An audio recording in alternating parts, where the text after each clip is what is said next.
কলকাতার বুকে ছোট্ট ব্রাঞ্চকে কিভাবে খুঁজে পেলাম, কি করে গেলাম, কি দেখলাম, তা তোমরা এই ভিডিওতে সবই দেখতে পাবে। চলো তবে শুরু করা যাক।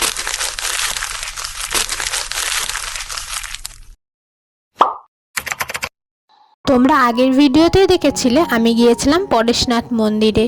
সেখান থেকে আমি চলে এসেছিলাম বাসে বাবুঘাটে। তোমরা যদি আগের ভিডিওটা না দেখে থাকো তাহলে আমার চ্যানেলে যাও, অথবা ডেসক্রিপশন বক্সে আমি লিঙ্ক দিয়ে দিয়েছি, সেখান থেকে চাইলে দেখে নিতে পারো। আর তোমরাও যে কোনো স্ট্যান্ড থেকে বাবুঘাট বাস স্ট্যান্ড বললে বাবুঘাট বাস স্ট্যান্ডের সামনেই হচ্ছে গঙ্গা আরতির জায়গা। আর তোমরা যদি ট্রেনে আসতে চাও তাহলে যে কোনো জায়গা থেকে মাঝেরহাট ট্রেন ধরলে ইডেন গার্ডেন প্ল্যাটফর্মে নামলে সামনেই হচ্ছে এই গঙ্গা আরতির জায়গাটা। তোমরা দেখতে থাকো আমি কি দেখলাম।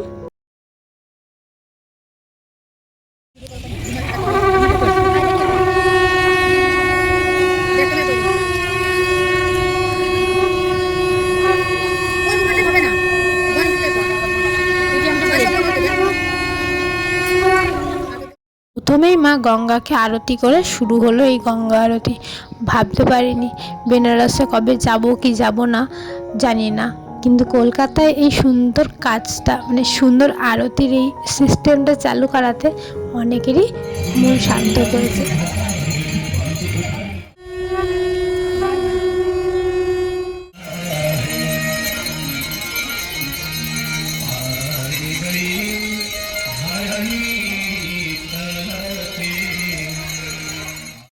তোমরা কারা কারা আসতে চাও আমাকে কমেন্ট করে বলো তো।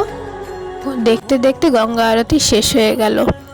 এই গঙ্গা আরতি শুরু হয় গরমকালে 6:30টার সময় এবং শীতকালে 6টার সময়, আর চলে 40 মিনিট মতো। দেখো দেখতে দেখতে গঙ্গা আরতি শেষ করে আমি ট্রেনে চড়ে রওনা দিলাম বাড়ির উদ্দেশ্যে। আসতে হবে এই অবধিই থাক, বাকি কথা হবে পরের ভিডিওতে। অবশ্যই কমেন্ট করে বলো তোমাদের ভিডিওগুলো কেমন লাগছে।